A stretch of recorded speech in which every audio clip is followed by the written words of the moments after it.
be good is that I can show you, because we weren't able to work the house, some positioning coming into these turns that I think if you're having any type of issue, you'll be able to watch this and kind of get a feel of what I've suggested doing on him versus maybe what's happening on him right now.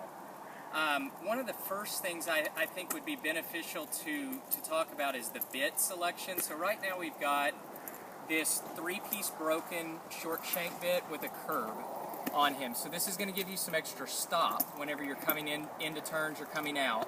So it'll give you that extra control if you want to run in it. But one of the biggest things that you'll notice on this bit is that if you take it back like this or up right here, there's not a connection to his face up high with the upper part of that shaft. Now if you take this bit and you come straight out to the side, like you grab him like this, you're going to notice that the top half of this shank, if you're sitting on his back, starts getting into his face. So what I think that that's going to cause if you're running is just to think a little bit more about not getting your arm out, but making sure to stay in closer to his neck up high if you want upper flex, or down low if you want that back stifle in the ground. So the bit doesn't connect to the top of his face as long as your hand is somewhat close to his neckline and you're doing a rotation of your hand. So rotation underneath to get that flex you're wanting versus a pull out with the arm and the elbow. So that's one thing on this bit that I think will be beneficial. The other bit's a swivel bit, so you can move your arm anywhere you want and it's not going to get into the upper half of his face.